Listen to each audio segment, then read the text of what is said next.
প্রাণপ্রিয় পাবনাবাসী, এখন আর প্রশাসনের ভাইরা বলা লাগছে না, কারণ ওদের এখন না হলেও আমাদের এই অনুষ্ঠানের সমস্যা।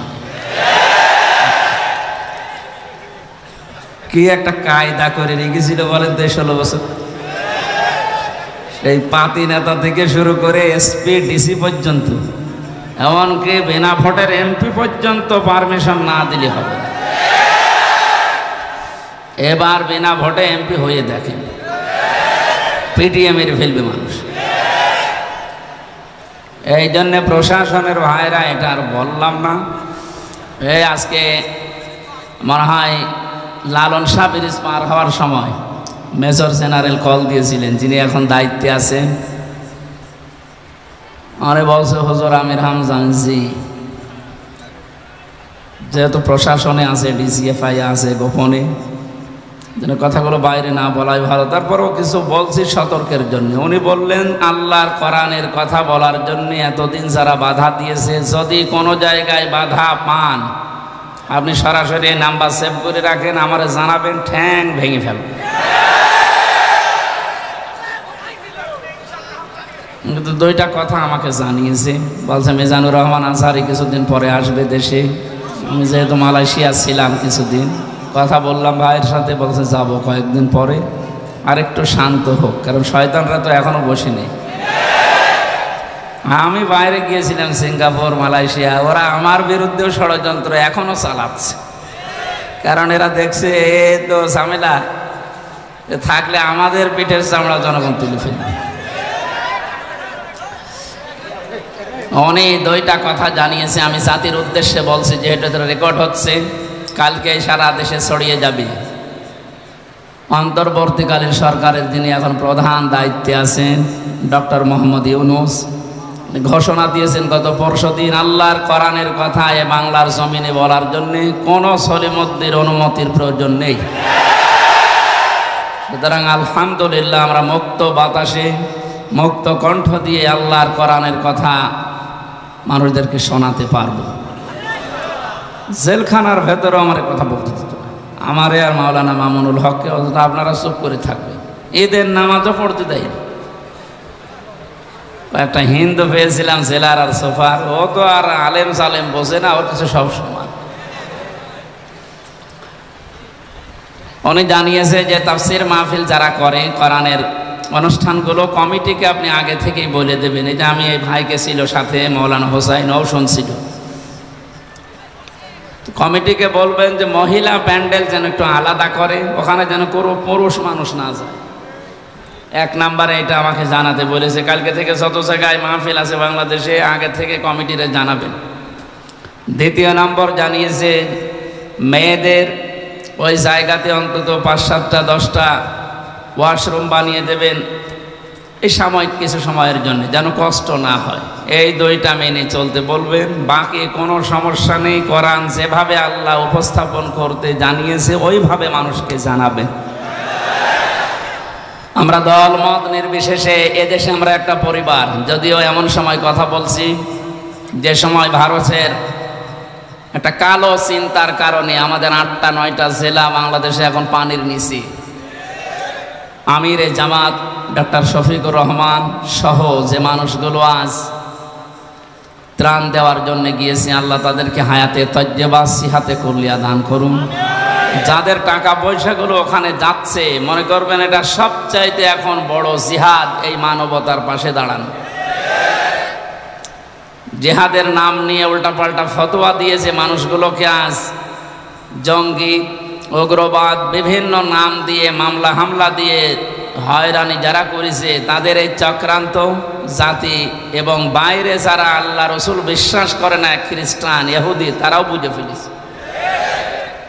কাউন্টার টেররিজম নামে যে বিভাগটা ছিল, এরা আন্দাজে ভালো মানুষ বাড়ি থেকে ধরে এ বোমা বাড়িয়েছে, এ জঙ্গি, এই নাম দিয়ে, বিশেষ করে যে মনিরুল, এটা একটা টাটকা নির্ভেজাল শয়তান। আমি তো শয়তান দেখিনি কোনো দিন, ওর দিকে তাকালে আমার মনে হয় শয়তান যদি দেখতাম তো এইরকমই হইত।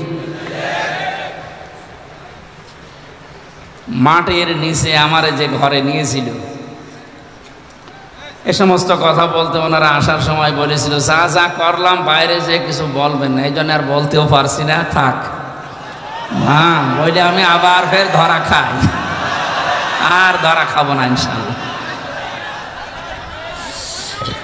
আমাদের মন মানসিকতা আসলে এখন ভালো নেই, কারণ ওই মানুষগুলোর দৃশ্য দেখলেই কান্না চলে আসতেছে। এমন অবস্থায় পানির ভেতরে এরা হাবুডুবু খাচ্ছে। এমনকি এ দেশটা দ্বিতীয়বার আমাদেরকে মুক্ত বাতাসে কথা বলার জন্যে, মুক্ত পরিবেশে বের হওয়ার জন্যে, ওপেনভাবে আল্লাহর কোরআনের কথাগুলো ময়দানে নিয়ে আসার জন্য যারা জীবন দিয়ে গেল, যে কয়জনের নাম বললাম, আল্লাহ প্রত্যেককে যেন শাহাদতের সুউচ্চ মর্যাদা দান করেন। অনেকে ফতোয়া দিয়েছিল যে না, এনারা শহীদ হয়নি, নিজে যে বুক পেতে দিয়েছে। আপনি বুক পেতে দেন তো, আপনি দেন। নবীজি জানিয়েছে যদি আগুনে পুড়ে কেউ মারা যায় সে শহীদের মর্যাদা পায়। এই হাদিস কোনোদিন শোনেননি? কথা বলেন না কেন? কেউ যদি অ্যাক্সিডেন্ট করে মারা যায় সে শাহাদতের মর্যাদা পায়। পাহাড় থেকে পড়ে গেলে শাহাদতের মর্যাদা পায় যদি মারা যায়। পানিতে ডুবে মারা গেলে শাহাদতের মর্যাদা পায়। দেওয়াল চাপা পড়ে মরলে শাহাদতের মর্যাদা পায়। আর জালেমের জুলুমের সামনে নিজের জীবনটা দিয়ে গেল, আর আপনি শহীদ বলতে রাজি না। আপনি কি করেছেন ইসলামের জন্য? খালি মুসলমানদেরকে ডিভাইডেড করেন আর ফতোয়াবাজি ছাড়া তো আপনার কোনো কাজ দেখি না। 16টা বছর যারা কষ্ট সহ্য করেছে তারা টের পাচ্ছে যে এখন কি অবস্থায় আছে। অনেকেই আবেগে হয়তো গণভবনের বিভিন্ন জিনিস নেওয়ার জন্যে খুব তাড়াতাড়ি করছিল, কিন্তু ওই সময়ও একদল মানুষকে আমরা দেখতে পেয়েছি তারা আল্লাহর দরবারে সেজদা দিয়ে মোনাজাতে হাত তুলে এই মুক্ত হওয়ার জন্যে প্রাণ খুলে কাঁদছিল। এই জন্য যারা ফতোয়াবাজি করছেন যে আবু সাইদ মুগ্ধ, এরা শহীদ হয়নি, এরা আত্মহত্যা করেছে, আপনার ইমান চলে গেছে। কারণ আপনি কোরআনের বিরুদ্ধে কথা বললেন। শহীদের শব্দটা যে কত দামি শব্দ আপনি জানেন না তাই। মনে শুনলাম গতকালকে আবার লাইভ করে মাহফুজ হয়েছে যে আমি ভুল করে ফেলেছি। আপনি ভুলই করেছেন। আপনি জনগণের কাছে, আল্লাহর কাছে প্রকাশ্যে ক্ষমা চান, কারণ শহীদদের বিরুদ্ধে কথা বলা এ মুখ দিয়ে নিষেধ। আল্লাহ মুখের ওপরে নোটিশ দিয়েছেন। কোরআনে কারীম জানিয়েছে, ওয়ালা তাকুলু লিমান ইউকতালু ফি সাবিলিল্লাহি আমওয়াত বাল আহইয়াউ ওয়ালাকিন লা তাশউরুন। আপনার যদি কোরআন আয়ত্ত না থাকে, আমি আয়াত, পারা, পৃষ্ঠা, লাইন, রুকু, তাফসিরের নাম সব বলে দিচ্ছি। বাড়িতে এসে এগুলো আবার পড়েন। কি পড়ে আলেম হয়েছেন আমি জানি না। সূরা বাকারা 2 নাম্বার পারা, 2 নাম্বার পৃষ্ঠা, 12 নাম্বার লাইনের 154 নাম্বার আয়াত। ফি জিলালিল কোরআন, সাজ্জিদ কুতুব দিয়েছেন বর্ণনা, বানিয়ে বলছি না, দেখে এসেছি। আল্লাহ পাক বলেন, তোদের মুখের ওপরে আমি নোটিশ জারি করলাম, কথা বলবি না। একজন দুইজন না, ওয়ালা তাকুলু, কেউ এ কথা বলবি না। লিমান ইউকতালু ফি সাবিলিল্লাহি আমওয়াত, আমি আল্লাহর জন্য যারা জীবনটাও দিয়ে দিল তারা মারা গেছে, এ কথা কখনো বলবি না। কে বলছেন? বাংলার মানুষেরা, মানুষ যেহেতু কথা বলে মুখ দিয়ে, এই জন্য আল্লাহ মুখের ওপরে হাতে নিষেধাজ্ঞা দিয়েছেন, মুখ দিয়ে কথা কখনো বলবি না। বাল আহইয়াউন, বরং তারা জীবিত। 3টা ভাই মানুষকে বাঁচাতে গিয়ে 3 জনেই ডুবে শহীদ হয়ে গেছে। আপনি কে শহীদ বলতে রাজি না? বলে না, ওনারা গেল কেন? আরে শয়তান গেল কেন? মানে মানবতা বিপন্ন, মানুষ ভেসে চলে যাচ্ছে, ওরা জীবনটা বাজি রেখে বাঁচাতে গিয়ে মারা গেছে। আর আপনি তো এসি রুমের ভেতরে বসে ফতোয়াবাজি করছেন।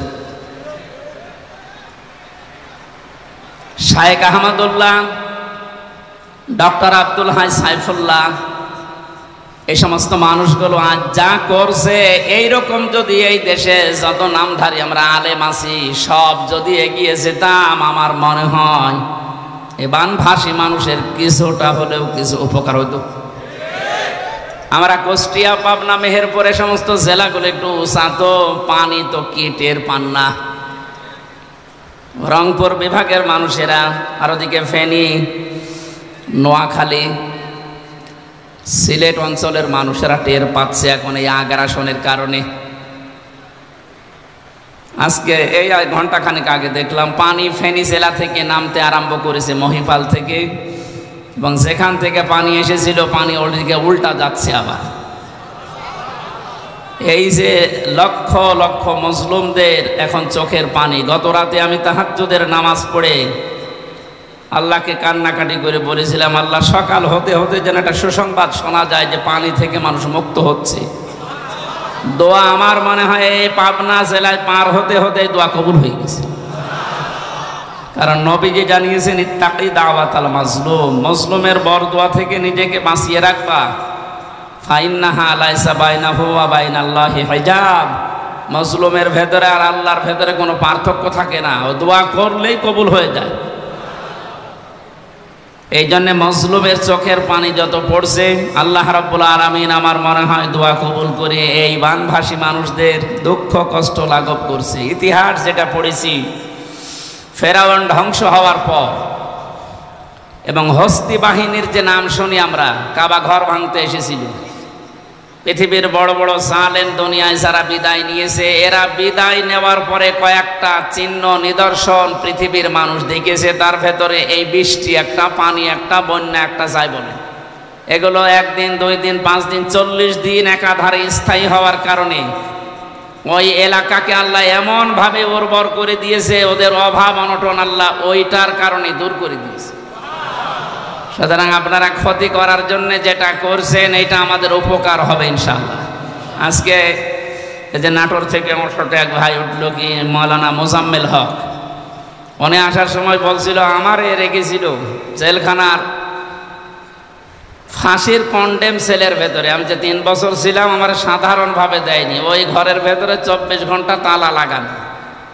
উনি বলছিল ভাই আপনার উপকার হয়েছে, কারণ ওয়ার্ডে থাকতে দিলে সারাদিন এই গল্প স্বল্প সময় কেটে যেত। আপনি যেহেতু সময় পেয়েছিলেন, একটু পড়াশোনা করতে পেরেছেন, আলাদা একটা ইবাদত করে স্বাদ পেয়েছেন। আসলেও ঠিক, ওরা চেয়েছিল আমারে কষ্ট দিতে, যোগাযোগ বিচ্ছিন্ন করে। আল্লাহ আমারে কোরআনে কারিমের সাথে সম্পর্ক তৈরি করার জন্য সময়টা আমাকে উপহার দিয়েছে। কষ্ট হয়েছে স্ত্রী, সন্তান, মা বাবা থেকে বিচ্ছিন্ন থাকার কারণে, কিন্তু উপকার হয়েছে। আমি যে তথ্যগুলো কোরআনে কারিম থেকে, ওখানে 76 জন আলেম আমরা ছিলাম, একে অন্যের কাছে যা যা নিতে পেরেছিলাম ওইগুলো এখন আরও লেখাপড়া বাড়িয়ে জাতির কাছে আমি এখন মন খুলে ডেলিভারি দিতে পারবো। আল্লাহ যেন আমাকে তাওফিক দেন, আমার শরীরটা সুস্থ রাখে। শরীরে আসলে কোলাচ্ছে না, ওরা যা খাওয়িয়েছে 3 বছর, স্বাভাবিক হতে একটু সময় লাগবে। তারপরও আপনাদের মতো মানুষের দোয়া পেলে আমি ইনশাল্লাহ সুস্থ হব।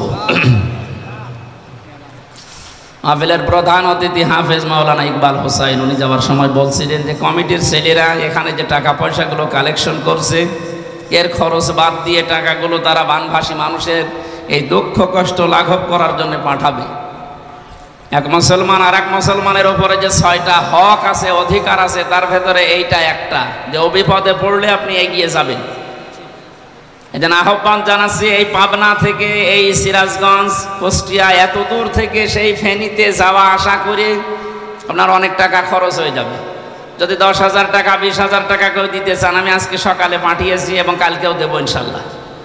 বিভিন্ন জায়গা থেকে, আমার বাবার কাছ থেকে, আমার নিজের টাকা থেকে, এমনি তো আমার ফকির বানিয়ে ফেলেছে সরকার, তারপরও যা পাচ্ছি আমি পাঠাচ্ছি। কারণ এত দূর যাওয়া আসা করি, যা টাকা খরচ হবে ওই টাকাগুলো যদি আমার দায়িত্বশীল যারা আছে, বিশেষ করে আমিরে জামাত যিনি এখন দায়িত্বে আছেন, ওই মাধ্যমে পৌঁছিয়ে দিতে পারলে সঠিক জায়গা মতো পৌঁছাবে, এখানে আর 2 নম্বরই হবে না। আপনারা চেষ্টা করেন। আমি তাফসিরুল কোরআন মাহফিল লিখেছেন, তাফসির করবো ইনশাআল্লাহ। যে আয়াত পড়েছি, একটা গুরুত্বপূর্ণ বিষয় এখানে আল্লাহ আলোচনা দিয়েছেন। আমি পয়েন্ট আকারে কথা বলবো, 4-5 মিনিট সময় নিচ্ছি। একটু আপনার রাগ না করে একটু ওদের দিকে চোখ বন্ধ করে ভাবেন যে আপনি এখানে বসে আছেন আর ওরা হাসতেছে। একটা টুকরা খাবারের জন্য কি হাহাকার দেখলাম। এই জন্য ওই দিকে তাকিয়ে যার যতটুকু সামর্থ্য আছে একটু এগিয়ে আসা লাগবে। 4-5 মিনিট যা পারেন, এটা একটা ইবাদত। এখন যেটা চলছে এইটাও ইবাদত, ওই যা করবেন ওইটাও ইবাদত। কিন্তু ইবাদত মনে করে যদি 2 টাকা থাকে 2 টাকা দিয়ে দেবেন, যারা যাচ্ছে মাত্র 4 থেকে 5 মিনিটে। মাওলানা হোসাইন কই? আপনি একটু মাইকটা হাতে নেন তো ভাই, আমার আর গলা নষ্ট করে লাভ নেই। ও তো আবার ওই যে টাকা কালেকশনের উস্তাদ, তো হাওয়া মাওয়া দিতে পারে, একটু হাওয়া দিক নেন। আসসালামু আলাইকুম ওয়া রাহমাতুল্লাহ।